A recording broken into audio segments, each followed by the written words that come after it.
Hello everyone, welcome to our channel. ఈరోజు కథ. విశ్వనాథ్ బ్యాంకులో ఉద్యోగస్తుడిగా పనిచేస్తూ ఉండే ఒక ఉద్యోగి. విశ్వనాథ్ భార్య సుగుణకి మొదటి నుంచే విపరీతమైనటువంటి డబ్బు పిచ్చే. వీళ్ళకి స్థిరచరాస్తులు బాగానే కాదు, బాగా ఉన్నాయి.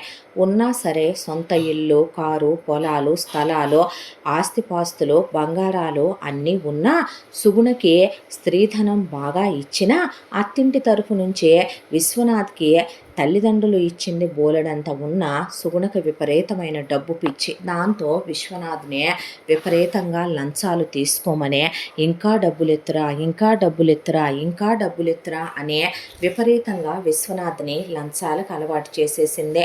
విశ్వనాథ్ లంచం తీసుకురాకపోయినా, విశ్వనాథ్ ఒక్కరోజైనా లంచం మిస్ చేసినా సుగుణ విశ్వనాథ్ రక్తం తాగేయటానికి కూడా వెనకాడదు. అంత పీక్కు తింటది మొగుణ్ణే. ఇంటి పెత్తనం మొత్తం తనదే. ఇక విశ్వనాథు నోరెత్తడో. ఇంట్లోనూ పిల్లే, వీధిలోనూ పిల్లే. సుగుణ వండి పెట్టింది తినటం, సుగుణ డబ్బులు తెస్తేనే మీద చెయ్యనిస్తుంది కాబట్టి తేవటం, లేదంటే కనుక నీ బతుకు వీధిలో పెడతానని బెదిరిస్తుంది కాబట్టి తన మెతకతనంతో ఏమీ మాట్లాడలేక సుగుణ తన తల్లిదండ్రుల్ని గెంటేసిన, ఆస్తులు రాయించుకున్న విశ్వనాథు అక్కుంటే ఆవిడ తీసుకెళ్ళి తల్లిదండ్రులను ఆవిడ దగ్గరే ఉంచుకొని పోయినప్పుడు కూడా తలకొరివి కూడా నా మొగుడు రాడంటే బావగారే తలకొరివి పెట్టి ఖననాలు కూడా కానిచ్చేశాడు. ఇక సుగుణ ముందు విశ్వనాథ్ నోరే ఎత్తడు. వీళ్ళిద్దరి కాపురానికి గుర్తుగా వీళ్ళకిద్దరు పిల్లలు పుట్టారు. కొడుకు పేరు అభిరామ్, కూతురు పేరు జలంధర. మొదటి నుంచి సుగుణకి కొడుకంటే ఇష్టం ఉండదు. ఏదో ఫార్మాలిటీకి వారసుడు కన్నాం కదా, మగవెదవ ఉండాలి అనే దాంతో పిల్లాన్ని సాదాసీదా స్కూల్లో వేసి సాదాసీదా బట్టలు కొని సాదాసీదాగా ఓ పచ్చడేసో ఒక అంత రసం పోసో పెట్టి పెంచుకుంటూ వెళ్ళిపోయిన కూతురంటే మాత్రం ఒక మహారాణి అన్నట్టు విపరీతమైనటువంటి ఇష్టం. కూతుర్ని విపరీతమైన గారాబంతో చూడటం, కొడుకుని వివక్షతో చూడటం, కూతురికి పుట్టినరోజు పండగల దగ్గర నుంచి ప్రతి పండగకి బట్టలు నగలు కొనటం, కూతురికి అన్ని వేడుకలు జరిపించటం, కొడుకు అనేవాడిని ర్యాంకుల మీద చదువుకోమంటం, కూతుర్ని పెద్ద స్కూళ్ళల్లో వేసి చదివించడం, విశ్వనాథ్ కూడా పెళ్ళానికే సపోర్ట్ చేయటం, పిల్లాన్ని కనీసం తను దొంగచాటుగా దగ్గరికి తీయటం కూడా ఉండదు విశ్వనాథ్ విషయంలో. ఇలా కాలచక్ర ప్రవాహంలో కాలం గడిచిపోతూ పిల్లలు పెరిగి పెద్దవాళ్ళు అయ్యారు. ముందుగా అభిరామ్ తనే కష్టపడి చదువుకుంటూ ర్యాంకుల మీద టాపర్లుగా ఎంటెక్ కంప్లీట్ చేశాడు. అయిపోయాక ఒక మంచి ఎంఎన్సి కంపెనీలో ఆ అబ్బాయికి మంచి జీతంతో ఉద్యోగం వచ్చింది. నీ జీతం తెచ్చి నాకు ఇవ్వవేంట్రా అంటే, ఎందుకు ఇవ్వాలమ్మా, నేను నాకు ఖర్చులున్నాయి, ఇవ్వటం కుదరదు అనేసి తన ఒక్క నెల జీతంతోనే ఆ అబ్బాయి బైక్ కొనేసుకొని ఆ తర్వాత మిగతా జీతంతో ఆ అబ్బాయి సేవింగ్స్ చేసుకోవడం మొదలుపెట్టాడు. ఆ తర్వాత కూతురు జలంధరది బీటెక్ వరకే చదువు అయిపోయి, చదువు అయ్యాక నేను సంవత్సరం ఉద్యోగం చేస్తానని ఒక చోట ఎంఎన్సీ కంపెనీలో ఉద్యోగంలో చేరి తనకన్నా 2 ఏళ్ళు వయసులో పెద్దవాడు, అంటే అభిరామ్ వయసుకి ఈక్వల్గా ఉన్న అరవింద్ అనే సీనియర్తో లవ్లో పడింది జలంధర. లవ్లో పడి సంవత్సరం లవ్ చేసిన తర్వాత కూతురికి పెద్ద అమెరికా సంబంధం చూసి పెళ్లి చేద్దామని సుగుణ విశ్వనాథ్ అనుకుంటూ ఉండగా, నేను ఒక అబ్బాయిని ప్రేమించాను, ఆ అబ్బాయి వాళ్ళ అమ్మా నాన్నలకి ఒక కొడుకు ఒక కూతురు, అతనే పెద్దవాడు, అతని చెల్లెలు కీర్తన ఇంజనీరింగు ఫైనల్ ఇయర్ ఫైనల్ సెమిస్టర్లో ఉంది, వాళ్ళు బాగా స్థిరచరాస్తులు ఉన్నవాళ్ళమ్మ, వాళ్ళకు బాగా డబ్బులు కూడా ఉన్నాయి, అరవింద్కి బోల్డ్నంత ప్రాపర్టీ కూడా వస్తుంది రేపు, పైగా అతను మంచి పొజిషన్లో కూడా ఉన్నాడు, ఆఫీస్లో సాఫ్ట్వేర్ ఉద్యోగమే అయినా కూడా లక్షల్లో జీతాలు ఉన్నాయి తనకి, దానికి తోడు చాలా అందంగా ఉంటాడు, చాలా మంచోడు, నాకు నచ్చాడని చెప్పింది జలంధర. సరే రమ్మనమ్మ, నీ ఇష్టం ఎందుకు కాదంటాం పెళ్లి చూపులకి అనేసరికి అరవింద్ వాళ్ళ అమ్మ నాన్నని చెల్లెల్ని తీసుకుని పెళ్లి చూపులకు వచ్చాడు జలంధర వాళ్ళ ఇంటికి. వచ్చి వీళ్ళు వాళ్ళు మాట్లాడుకుంటూ ఉండగా అభిరామ్ చూపు కీర్తన మీదకు వెళ్ళింది. చూడటానికి కీర్తన చాలా చక్కగా అందంగా ఉంది. జలంధర 4 లేయర్లు పెయింట్ మేకప్ కొట్టుద్ది, కానీ కీర్తన చాలా సింపుల్గా కళ్ళకి కాజులు, పేదాలకి లిప్స్టిక్, చాలా సింపుల్గా ఉండే ఆ అమ్మాయి చూడటానికి హెయిర్ లీవ్ చేసుకొని చాలా అందంగా అనిపించే ఆ అమ్మాయి తత్వం కూడా తనకి ఎంతో నచ్చటం వల్ల ఆ అమ్మాయిని వివాహం చేసుకోవాలి అన్నంతగా ఆ అమ్మాయి అభిరామ్ మనసంతా నిండిపోయింది. దాంతోనే ఈలోపు అసలు వీళ్ళేమనుకుంటారు అంటే సుగుణ విశ్వనాథ్‌కి అరవింద్ వాళ్ళ సంబంధం. వాళ్ళు బాగా స్థిరచరాస్తులు ఉన్నోళ్ళని అరవింద్ గురించి పర్సనల్ ఎంక్వైరీ లాగిన సుగుణకి వాళ్ళు చాలా మంచోళ్ళని తెలియటంతో పెళ్ళికి సై అంటే సై అందే. దాంతో ఇటువైపున అరవింద్ వాళ్ళ అమ్మా నాన్న కూడా జలంధర్‌ని అరవింద్ ఇష్టపడుతున్నాడు. వీళ్ళ కుటుంబం మంచిదనే దాంతో వాళ్ళు పెళ్ళికి సరేనన్నారు. వాళ్ళు కట్న కానుకలు రూపాయి అడగలేదు. కానీ సుగుణ చాంతాడంత కట్నం పెడతానని కూతురికి బడబడా బడబడా పాఠం చదివినట్టు చదివితే కట్నాలదేముందండి మాకు బానే ఉంది అని అరవింద్ వాళ్ళ అమ్మా నాన్న అంటే అన్నన్నా అదేమన్నమాట, మేం పెట్టకపోతే అల్లుల్లో లోపం ఉందనుకోరు, మేం పెట్టకపోతే మాకు అతి గతి లేదనుకోరు అని కూతురికి క్యాష్ పరంగానే వీళ్ళు బాగా దిట్టంగా ముట్ట చెప్తామని చెప్పి బంగారం పరంగా బాగా ముట్ట చెప్తామని ఇక వీళ్ళు అల్లుడికి కారిస్తాము అదని ఇదని వీళ్ళు చెప్పుకొచ్చుకున్నారు. సుగుణ విశ్వనాథ్ మీరు పెట్టే ఆస్తి ఏదో మీ అమ్మాయి పేరిటే పెట్టుకోండి, పెట్టే బంగారం అమ్మాయి ఒంటి మీదే వెయ్యండి, మా కోడలికి మేము పెట్టాల్సిందేదో మేము పెట్టుకుంటాంలేండి, కారు మా అబ్బాయికి ఆల్రెడీ BMW ఉంది, మీరు కొనివ్వాలనుకుంటే కనుక మీ అమ్మాయి ముచ్చటగా తిరుగుద్ది కొనిచ్చుకోండి అనేసారు వాళ్ళు. అభిరామ్కి వాళ్ళల్లో కక్కుర్తితనం లేకపోవటం, వాళ్ళు లేఖితనంగా సుగుణ ఆఫర్ చేసినా సరే బాబ్బాబ్బాబ్బాబ్ అని దేబరించకపోవటంతో వాళ్ళ కుటుంబం కూడా చాలా నచ్చి జలంధర అరవింద్ది ఎంగేజ్మెంట్ అయిపోయిన తర్వాత అరవింద్ వాళ్ళ అమ్మా నాన్న అలా కూర్చొని ఉండగా అభిరామ్ వాళ్ళ దగ్గరికి వెళ్ళి ఆంటీ మిమ్మల్ని నేను ఒక మాట అడగొచ్చా, నేను అడిగింది ఇస్తారా అని అడిగితే ఏంటి నాన్న అందావిడ.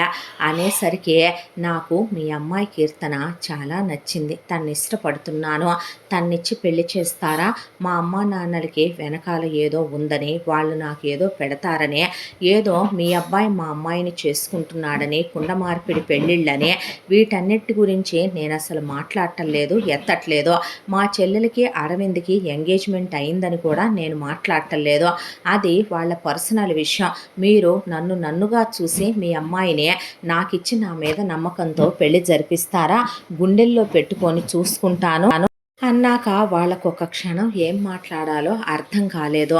దాంతో సరే బాబు అమ్మాయిది ఇంజనీరింగు ఇంకా ఫైనల్ సెమిస్టర్ ఉంది, అయ్యిందాకా నేను వెయిట్ చేస్తాను అన్నాక అమ్మాయి వైపు చూస్తే నాకేం తెలియదు అన్నట్టుగా ఆ అమ్మాయి అలా చూసి నవ్వేసరికి సరేలేయ్యా అయ్యాక ఆలోచిద్దాంలే అన్నారు వాళ్ళు. అనేసరికి ఇటు ఈలోపు జలంధర్కి అరవింద్కి పెళ్ళి జరిగిపోయింది. పెళ్ళి జరిగిపోయి జలంధర అత్తారింటికి వెళ్ళి అత్తారింట్లో ఏదో ఒక 4 రోజులుండి మొగుడుతో వేరు కాపురమే పెట్టించారు. వాళ్ళు వేరు కాపురం పెట్టుకుంది జలంధర. అప్పుడప్పుడు కీర్తన కనిపిస్తే మాత్రం ఒక్క చూపుతో మా అన్నయ్యని పడగొట్టేశావుగా, మా అన్నయ్యని కొట్టేశావుగా అంటే నేనెప్పుడు అలా ఆశపడిందే లేదు, ఆయన ఉద్దేశంతో చూసిందే లేదు, వారైనా పెళ్లి చేసుకుంటానని అడిగారే కానీ తప్పుగా ఏమీ మాట్లాడలేదుగా వదిన అని నవ్వేసి ఊడుకునేది కీర్తన. ఆ తర్వాత కీర్తన చదువైపోవటం అభిరామ్ కీర్తనకి ఫోన్ చేసి అసలు మా చెల్లెలు అక్కడ ఎలా ఉంటుంది ఏంటి అని కీర్తన్ అడగటం కానీ, జలంధర చెల్లెలు కాబట్టి కీర్తన్ నొప్పించు, వాళ్ళ అమ్మ నాన్న బలవంత పెట్టు, మీ ఆయనతో చెప్పించు అని అడగటం కానీ ఇలాంటి అసలు అభిరామ్కి మొదటి నుంచి అలవాట్లేదు.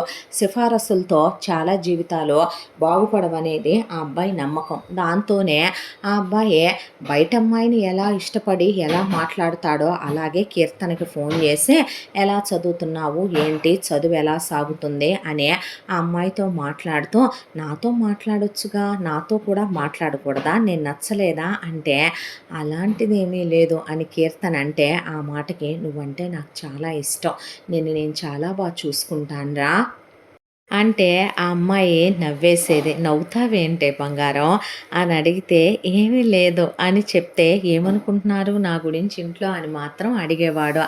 ఆలోచిస్తున్నారు అనుకుంటా అని చెప్పేది. ఆ తర్వాత ఈ అమ్మాయి చదువైపోవటం, ఆ అబ్బాయి చాలా మంచోడని వీళ్ళకి తెలియటంతో కీర్తనని అభిరామ్కి ఇచ్చి పెళ్లి జరిపించారు కీర్తన వాళ్ళ అమ్మా నాన్న.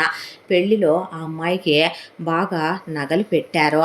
ఆ తర్వాత ప్రాపర్టీ మొత్తంలో కూడాను తాత ముత్తాతల కాలం నుంచి వస్తున్న ఆస్తి బావగారు మాదే.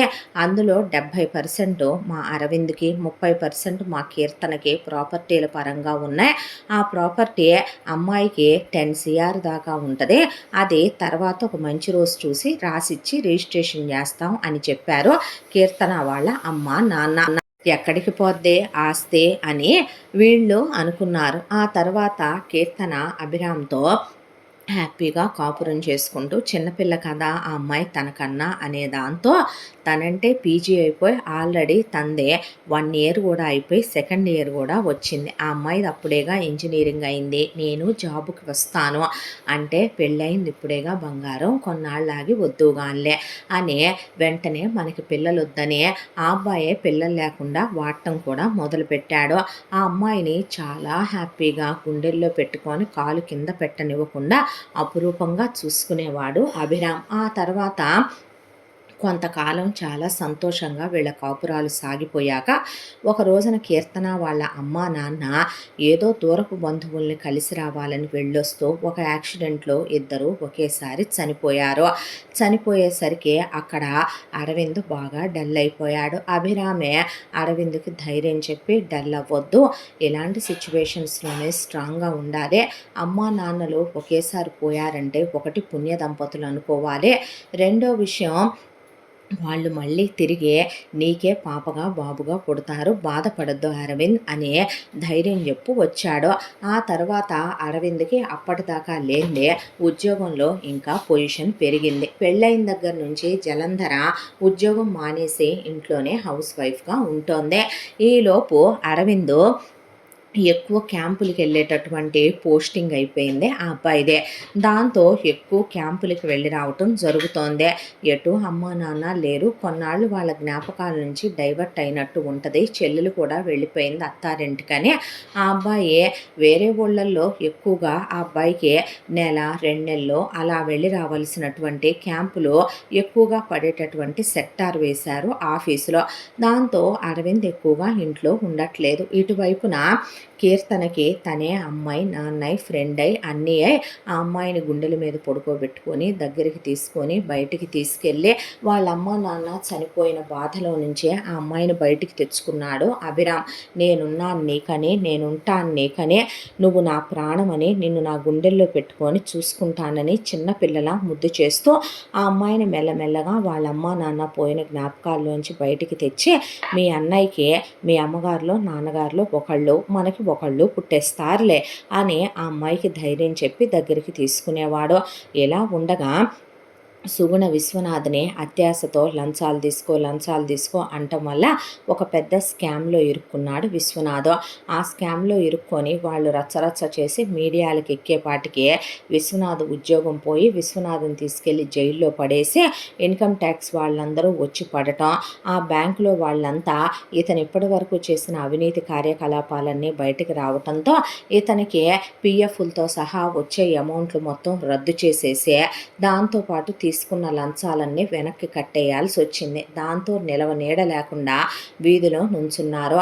పైగా విశ్వనాథ్ జైల్లో ఉంటే విశ్వనాథ్ని జైల్లో నుంచి బయటికి తీసుకురావటానికి అప్పటికప్పుడు సుగుణ వెళ్ళి ఒకళ్ళ దగ్గర 50 లక్షల రూపాయలు అప్పు తెస్తే అభిరామ్ని సాక్షి సంతకాలు పెట్టమంటే నేను అసలు పెట్టను, నువ్వు పెట్టుకో, భార్య అంటే భర్తకి ఏం గైడెన్స్ ఇవ్వాలమ్మా, మంచిగా ఉండమని చెప్పాలి, అయినా ఎవరి కోసం నాకు అర్థం కాదు, ఇంత సంపాదించేది మీకోసమే కదరా, మేము అడిగామా అమ్మ, తండ్రి జైలుకి వెళ్ళి పరువు పోయి ఇవాళదేమైనా ఆనందంగా ఉందా అని అభిరామ్ అన్న తర్వాత విశ్వనాథ్ని బయటికి తీసుకొచ్చారు. చుట్టుపక్కల వాళ్ళంతా విశ్వనాథ్ గురించి అసహ్యంగా మాట్లాడుకోవటం, చుట్టాలు బంధువులు కాండ్రిచి ఉమ్మటం, ఉద్యోగం పోవటం, ఒకప్పుడు మేనేజర్ గారిని దండం పెట్టించుకున్న తను జైలుకి వెళ్ళి రావటం, ఇవన్నీ తీసుకోలేక భార్యకి ఎదురు చెప్పలేక విశ్వనాథ్ పడుకున్న మనిషి పడుకున్నట్టే గుండెపోటుతో మరణించాడు. పోయిన విశ్వనాథ్ శవాన్ని అలా పడుకోబెట్టి ఉంచారో లేదో చుట్టాలంతా వచ్చే సుగుణని నానా మాటలు అన్నారు. నిన్ను చేసుకున్న తర్వాతే నా అనే వాళ్ళందరికీ దూరమై, అమ్మా నాన్నలకి దూరమై అనాథ బతుకైపోయింది వాడితే. నువ్వే లంచాలకు అలవాటు చేసే ఇవాళ పరువు పోయి చివరికి వాడు గుండె పగిలి చచ్చేదాకా వచ్చింది. ఏం బతుకేనేది? నువ్వు ఒక ఆడదానివేనా? అప్పులు పాలు చేసి పెట్టావు. మగపిల్లాడికి ₹1 ఉండనివ్వలేదు. ఉన్న స్థిరచరాస్తులు మొత్తం అమ్మినా కూడా అప్పులు తీర్చడానికి సరిపోనంత చేసి పెట్టావు ఇవాళ రోజున. చిచ్చి అనే పాటికి అందరినీ బెదిరిద్దాం, భయపెడదాం అనే దాంతోనే సుగుణ వంటగదిలోకి వెళ్ళి డోర్లు మూసేసుకొని అక్కడ ఉన్నటువంటి ఏదో పురుగులకు తెచ్చిన ముందేలేమని గ్లాసులో పోసుకొని తాగేసిందే. కర్మకి ఆ డోర్ లాక్ అయిపోయి ఇటు నుంచి అరవిందో అభిరామ్ పగలగొడుతున్నా, చుట్టాలు పగలగొడుతున్నా ఆ డోర్ ఎంతసేపటికి ఓపెన్ అవ్వనంత స్ట్రాంగ్గా ఉండే. ఇక ఈలోపు కర్మానికి డోర్లు పగలగొట్టే వాళ్ళు వచ్చి తీసేలోపు సుగుణ ప్రాణం లోపలే పోయిందే. ఇద్దరు అంత్యక్రియలు ఒకేసారి జరిపించొచ్చాడు అభిరాము. దాంతో అభిరామ్ని ధైర్యంగా ఉండమని, బాధపడొద్దని అరవిందో ఎదురు అభిరామ్కి ధైర్యం చెప్పి వెళ్ళిన తర్వాత చేసిన పాపాలకి ఇలా పోవాలని రాసుంటాయేమో కొంతమంది కర్మలు అనుకున్నాడు అభిరామ్. పాపం ఇంత దాంట్లో అభికి మంచిగా జీతం వస్తున్నా సుగుణ చేసిన ₹50 లక్షల అప్పుకి వడ్డీ కట్టి ఇల్లు జరపటం ఆ అబ్బాయికి చాలా కష్టమైపోయింది. దాంతో ఆ అబ్బాయి బాధపడుతుంటే ఆ అబ్బాయి బాధను చూడలేని కీర్తన, నువ్వు బాధపడొద్దు, అమ్మా నాన్న నాకు ప్రాపర్టీ ఇవ్వాలి కదా, అది ఎలా లేదన్నా 10 CR దాకా నాకు రావాలని ఆ రోజు చెప్పారు కదా అన్నయ్యకి. పోను వాడు నాకెటు ఇస్తాడో, అన్నయ్యని ఫోన్ చేసి అడగనా? బాగోదేమోరా అంటే, ఎందుకు బాగోదో, నాకు ఎప్పటికైనా ఇవ్వాల్సిందే కదా అని కీర్తన అన్న తర్వాత అన్నయ్యని అడుగుతాను పద వెళదామని ఆ అబ్బాయి వద్దంటున్నా పాపం అభిమానంతో కీర్తన అభిరామ్ని తీసుకొని జలంధర వాళ్ళ ఇంటికి వెళ్ళింది. అరవింద్ తన తల్లిదండ్రులు పోయిన దగ్గర నుంచి క్యాంపుల మీద తిరగటంతో ఇంట్లో లేడు, క్యాంపుకు వెళ్ళున్నాడు.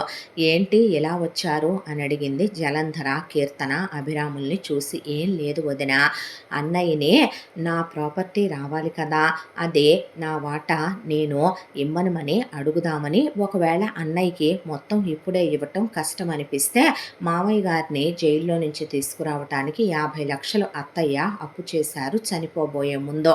ఆ 50 లక్షలకి వడ్డీ కడుతూ ఇల్లు మెయింటైన్ చేయడం ఆయనకి కష్టం అవుతోంది. ఒక 50 లక్షలు అమౌంట్ అయినా అడుగుదామని అనేసరికి, లేవండి ముందు మీరు, బజార్ కుక్కలన్నీ తలుపులు తెరిచి ఉండేపాటికి ఇంట్లోకి వచ్చేసి, రే వాచ్మెన్ ఇది ఉన్నావా చచ్చావా, అడ్డమైన అడుక్కు తినే వాళ్ళని లోపలికి రానివ్వటం ఏంట్రా నువ్వు అనేపాటికే, వదిన ఎవరిని నువ్వు అనేది, మిమ్మల్నేనే నీతి జాతి లేందానా, ఏరా మీ ఇద్దరికి అసలు సిగ్గు శరం మానాభిమానాలు లాంటివి ఏమైనా ఉన్నాయా, ఏం పుట్టారా మీ ఇద్దరు, మొన్న రాఖీ పండక్కి కూడా నువ్వు ముష్టెత్తుకుంటున్నావు, బిచ్చమెత్తుకుంటున్నావు, చెల్లెలకు పట్టుచీర బంగారపు వస్తువు పెట్టలేవని నీ కట్టే ₹10 రాఖీ వేస్ట్ అని నేను ఆ రాఖీ కోసం కూడా నీ కట్టడానికి నీ కొంపకి రాలేదు. నాకు అసహ్యం వేసి మీరుండే ముష్టి 2 BHK ఫ్లాట్కి రావాలంటే అద్దె కొంపకి చీదర పుట్టే.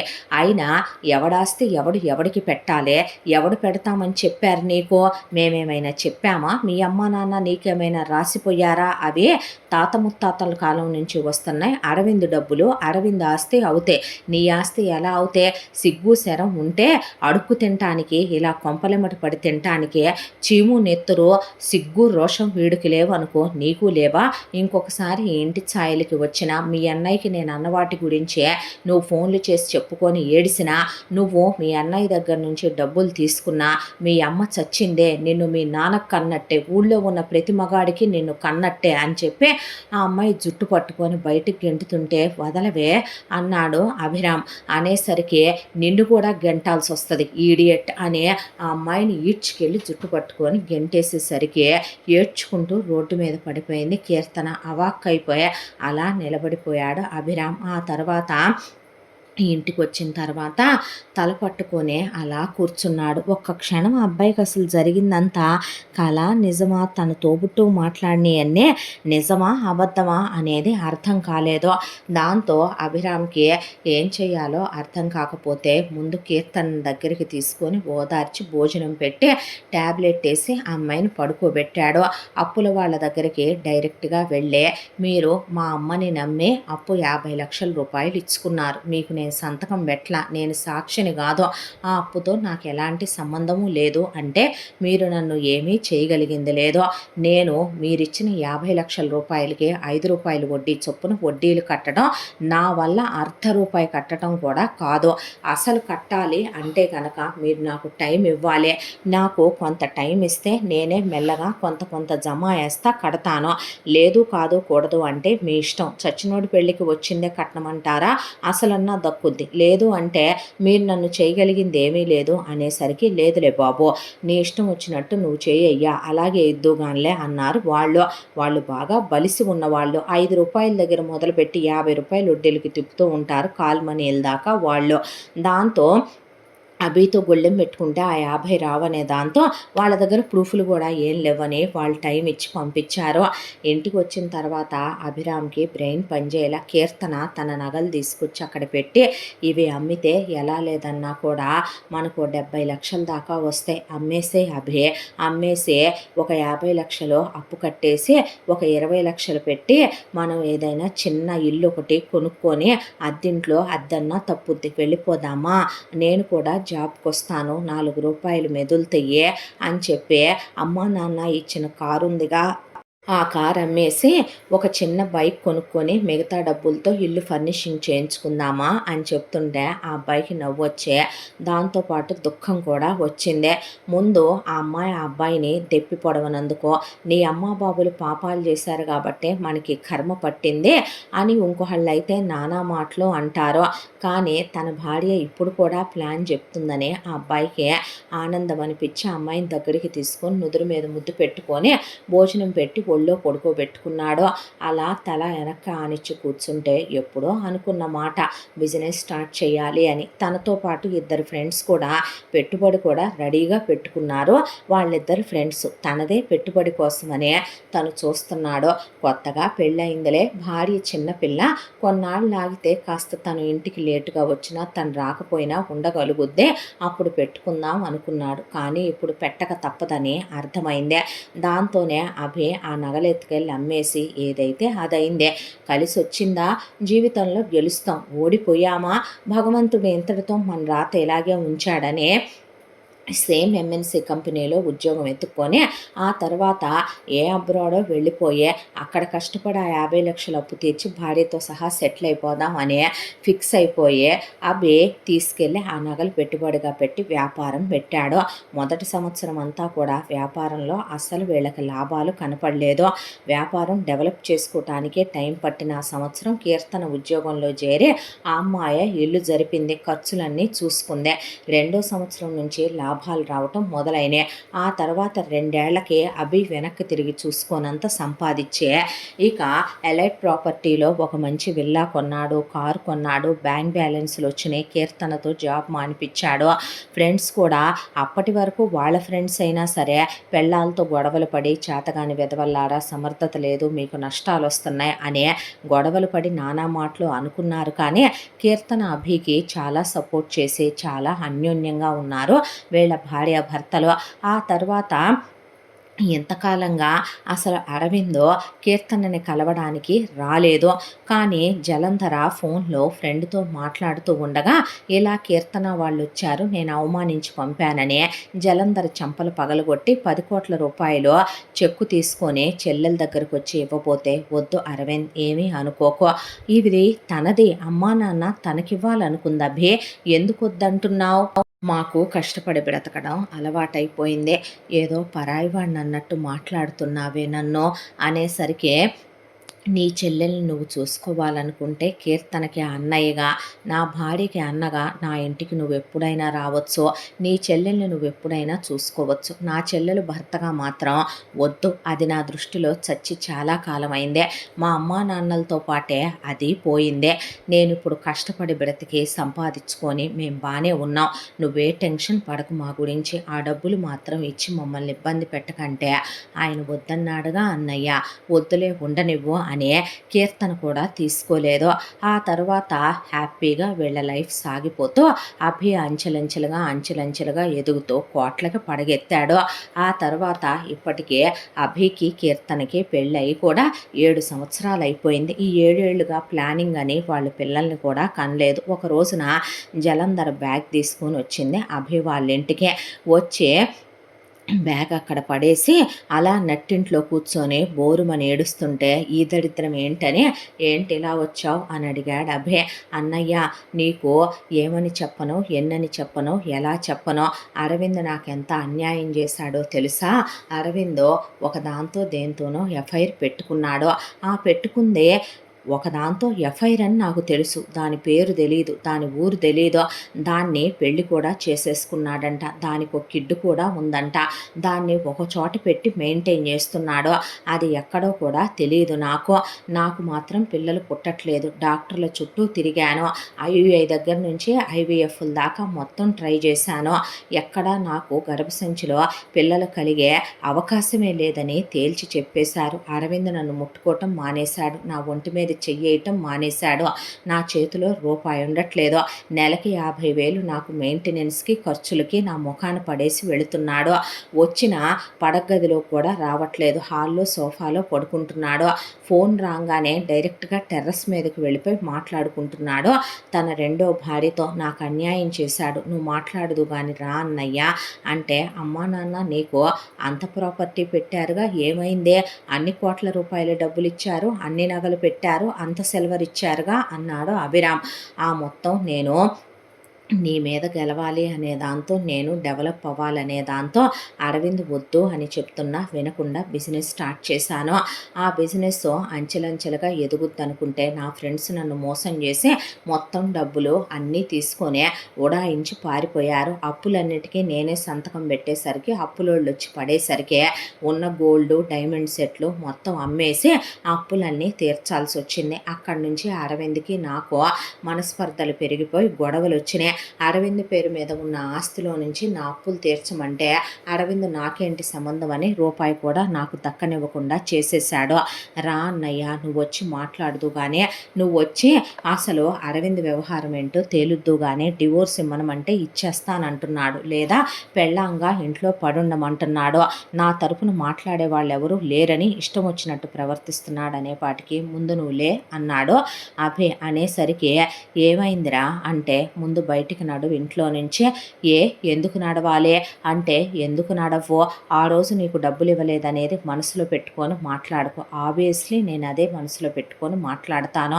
ఆ రోజు నువ్వు డబ్బులు ఇవ్వనందుకు కూడా నాకే కోపం ఉండేది కాదు. ఇంటికి వచ్చిన వాళ్ళని అవమానించి నానా మాటలు అనే నా భార్య జుట్టు పట్టుకొని నువ్వు నా కళ్ళ ఎదురుగానే నువ్వు బయటికి గెంటేసే, పైగా నా భార్యకి రోడ్డు దెబ్బ తగిలిందే. నేను దాన్ని ఎంత ప్రేమించి పెళ్లి చేసుకున్నానో, ఎంత అపురూపంగా చూసుకుంటున్నానో నీకేం తెలిసే. అయినా అమ్మా నాన్నలు పోయినా ఒక పిల్లని పట్టుకొని నువ్వు జరిగింది మీ అన్నయ్యకి చెప్తే మీ అమ్మ నిన్ను మీ నాన్నకు కన్నట్టే అన్నావు.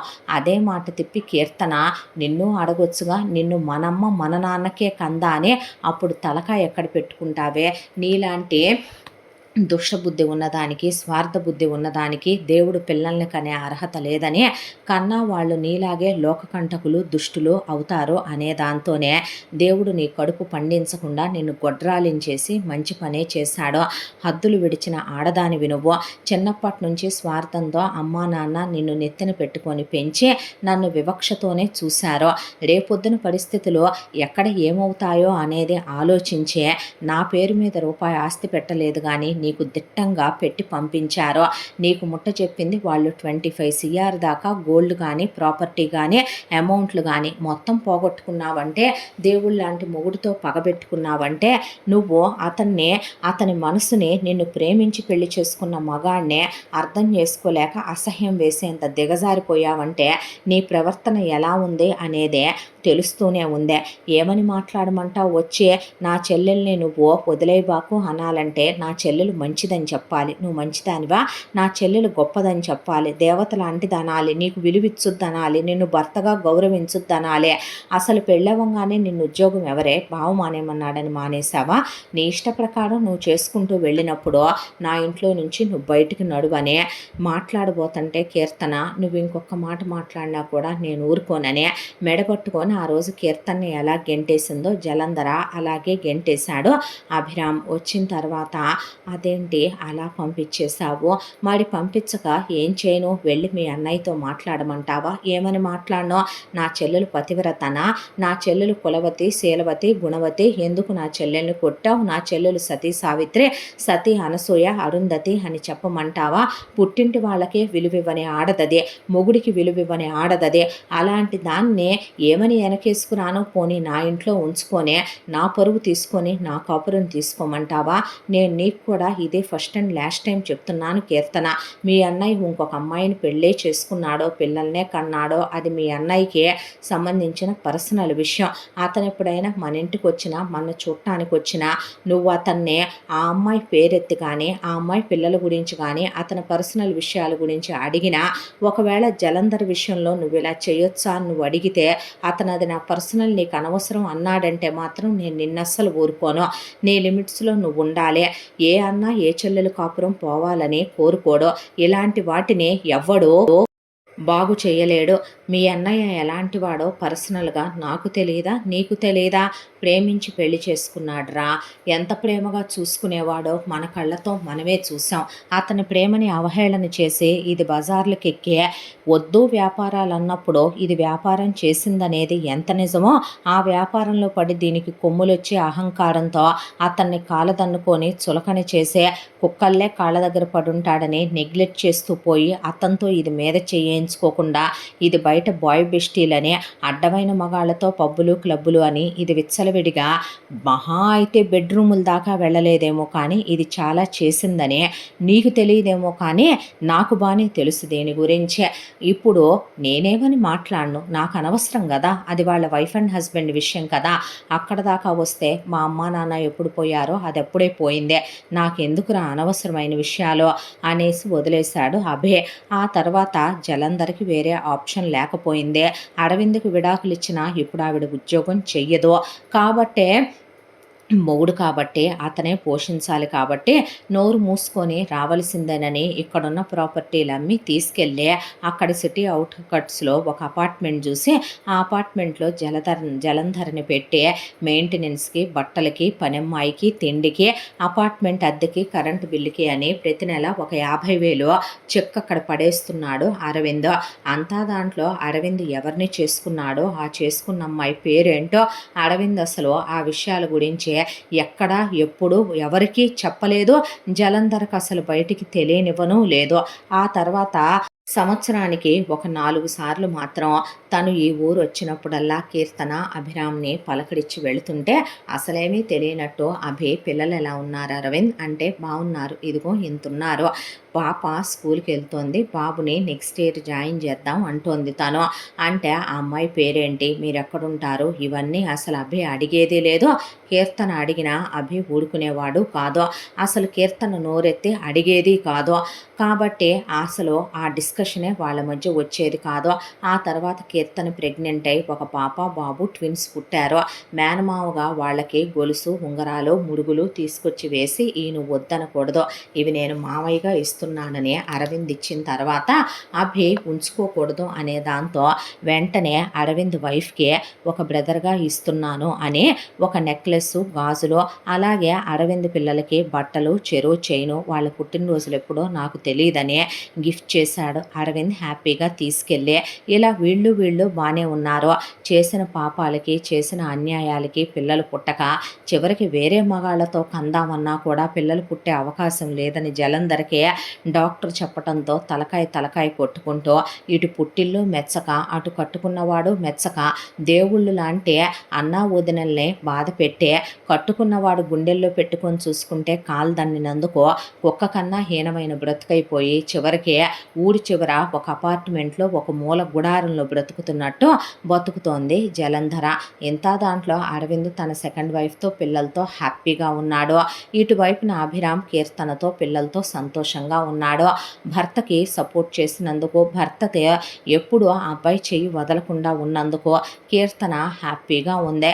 అమ్మా నాన్నలు అత్తామామలు ఎవరో ఒకళ్ళు సాయం చేయాలి. ఎవరూ లేనప్పుడు భార్య తన నగలు ఇవ్వటం వల్ల, పెట్టుబడి పెట్టే పైకి రావటం వల్ల, కీర్తన ఉద్యోగం చేస్తూ అతనికి అంత సపోర్ట్ చేయటం వల్ల అతని గుండెల్లో ఆ అమ్మాయి స్థానం వెలకట్టలేనంత విలువైన మాణిక్యంలో వెలిగిపోతూ ఇలా ఈ కథ పూర్తయింది.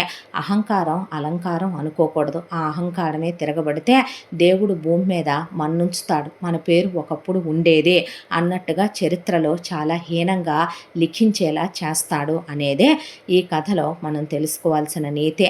ఇంతటితో ఈ కథ పూర్తి. మళ్ళీ మరో మంచి కథతో కలుసుకుందాం. తప్పకుండా మన ఛానల్ని లైక్ చేయండి, షేర్ చేయండి, సబ్స్క్రైబ్ చేయండి, బెల్ ఐకాన్ క్లిక్ చేసి ఆల్ అనే బటన్ని ప్రెస్ చేయడం మర్చిపోకండి. ఇంత మంచి కథను మనకు అందించిన కథా రచయిత్రి సాయి లలిత గారు. మరో మంచి కథతో తప్పకుండా మీ ముందుకు వస్తాను. Thank you so much.